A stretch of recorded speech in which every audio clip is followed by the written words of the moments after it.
que el estado de conservación de este fondo es bueno, está en buenas condiciones. Se compone de 13 cajas con aproximadamente 691 carpetas, con documentos mecanoscritos de tamaño oficio, así como algunos recortes de noticias periodísticas y algunos periódicos completos.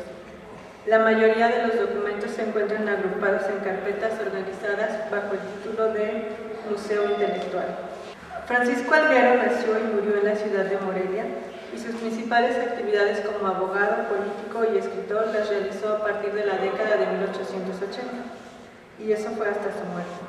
Los documentos del fondo nos dan testimonios de las 3 primeras décadas del siglo XX de la vida de Francisco Alguero en este periodo, que está caracterizado por el movimiento armado de la Revolución Mexicana y la Guerra Cristera.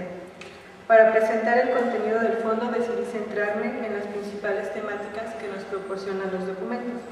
Por el momento no puedo afirmar cuántos números había planteado publicar Alguero de esta colección, porque únicamente encontré publicados 2, que es el de Vanguardia, que es del año de 1928, y el que se titula Un gran mexicano, don Agustín Abarca, publicado en 1930. Comenzando con el tema de la religión. Es el primer tema que salta a la vista, y este está relacionado particularmente con el catolicismo. Al revisar el contenido de las carpetas notamos que los tópicos más importantes y a los que más les dedica la cantidad de artículos son los que se relacionan con temas de la razón y la fe, o lo que sería religión y ciencia, la explicación de dogmas o contenidos del catecismo de la Iglesia Católica como la Trinidad, el Espíritu Santo, algunos dogmas marianos como el de la Inmaculada Concepción y la Asunción de María, así como temas sobre moral o comportamiento de los católicos según los parámetros del bien. Los documentos que forman este grupo pueden ser narraciones con alguna moraleja, poemas o disertaciones filosóficas del autor. A veces incluye poemas de otros contemporáneos de Alguero. Y bueno, también hay discursos pronunciados por Alguero en las reuniones, sobre todo de los Caballeros de Colón, una organización católica guiada por los ideales de servicio a Dios, a la patria y a la familia. No todos los documentos que aparecen en este fondo están fechados, ni puedo afirmar con certeza el año en que fueron escritos. Sin embargo, usando los datos que sí nos proporcionan, la mayoría de estos textos fueron escritos y compilados en el periodo de 1923 a 1927. Contextualizar la información de este grupo en un marco más amplio nos permite conocer cómo fue la recepción de varios procesos históricos que forman el contexto de Alguero.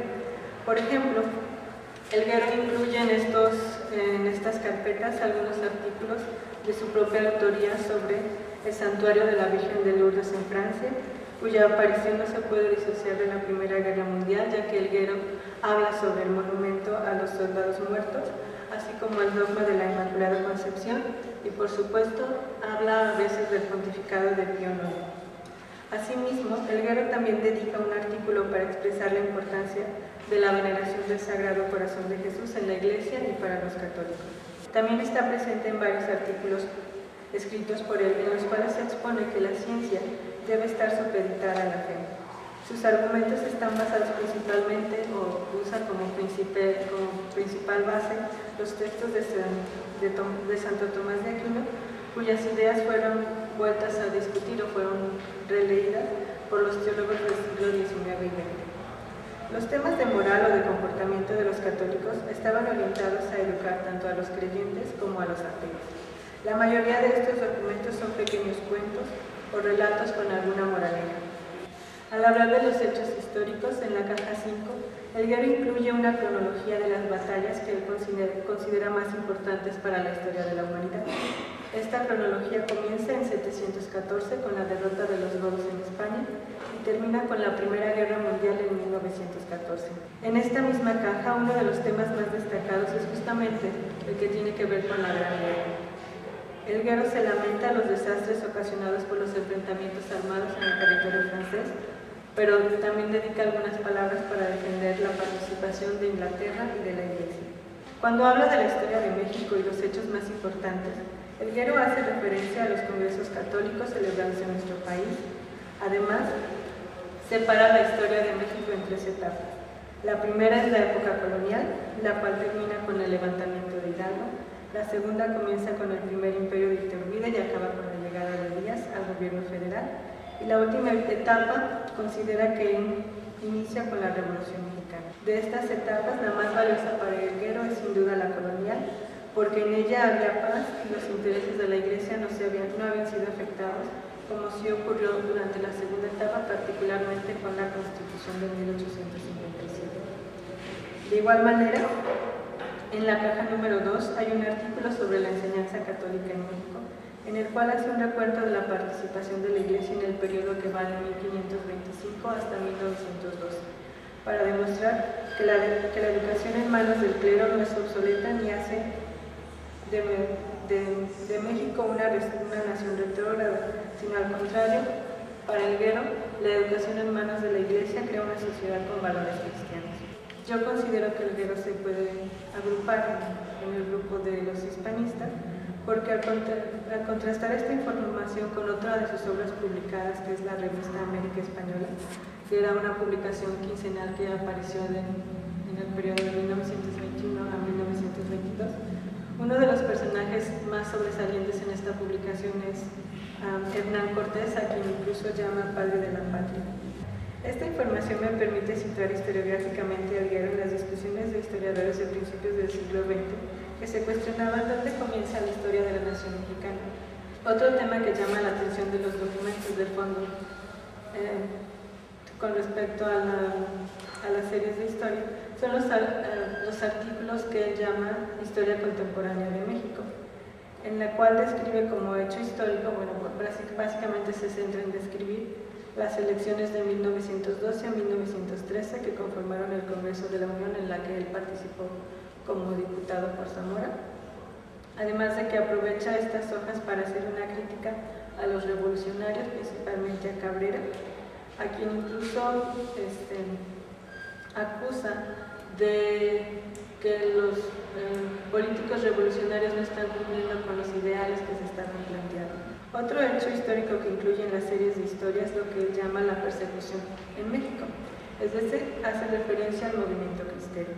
En la caja 4, en una carpeta rotulada con ese nombre, Elguero hace una compilación de recortes periodísticos que relatan lo ocurrido en la ciudad de León, Guanajuato, con jóvenes de la Acción Católica de la Juventud Mexicana que fueron fusilados o encarcelados y luego fusilados hacia 1926. El siguiente tema lo que respecta al tema del derecho, que es algo que también le interesaba mucho a Elguero, el Partido Católico y la Acción Católica. Se pueden estudiar estos dos temas en el fondo porque hay diferentes artículos, sobre todo en las series que titula Historia y las que llama Sociología y Derecho. En estas cajas el tema central es el Partido Católico y en ellas podemos encontrar un artículo con el nombre de esta organización política que consiste en el discurso pronunciado por Elguero en 1903. Escribir la historia de los primeros años del siglo XX usando como base documental el Fondo Francisco Elguero nos permite considerar como ejes temáticos la religión, la historia y el derecho, como tres posibles campos de investigación sobre la vida y obra de este personaje. El eje de la religión plantea varias preguntas sobre la novedad de los argumentos de Elguero para defender la fe y la moral en un contexto histórico de cambios sociales planteados por el anarquismo, el comunismo y las bases del fascismo, según lo plantean los documentos. Además, también es importante conocer cómo fueron interpretadas y aplicadas las reformas del Papa León XIII con respecto al tema de la participación de los seglares en asuntos políticos, económicos y sociales, por lo que yo considero que el Fondo Elguero puede ser una aproximación para resolver esta cuestión. Asimismo, los documentos agrupados en este rubro también pueden ser leídos como parte de la participación de Elguero en asociaciones católicas como la ya mencionada Los Caballeros de Colón. Bueno, como historiadora, los planteamientos historiográficos de Elguero sobre la periodización, los hechos y los sujetos de la historia mexicana y de Europa pueden ser considerados como un ejemplo de las discusiones en estos primeros años del siglo XX. Bueno, como abogado, el Fondo Elguero nos habla más de su vida política como diputado y miembro del Partido Católico Nacional, por lo que queda en silencio la parte de su vida como juez. Bueno, otro tema que me parece queda un poco, pues no sé si velado, al menos no hay algo explícito al respecto, es sobre la participación de Francisco Helguero en el movimiento cristero, al menos en el que va de 1926 a 1928. Sin embargo, es importante señalar que Helguero, aunque él no tiene algún artículo en este fondo donde expresa explícitamente o más claro, así de manera clara, cuál es su postura o qué opina sobre el movimiento, el fondo contiene varios artículos y varios recortes de periódicos que nos permiten observar que Helguero precisamente estaba al tanto de todo lo que estaba ocurriendo. Estos recortes de periódicos que conforman el fondo, o incluso boletines de la Liga Nacional por la Defensa de la Libertad Religiosa, pues nos habla que a Helguero le interesaba saber qué estaba ocurriendo. En su mayoría los temas que tratan son sobre los ataques a los grupos cristeros. Y bueno, considero que uno de los temas que queda pendiente o que se puede analizar con mayor profundidad es sin duda la participación de Helguero en este movimiento de la guerra cristera. Gracias.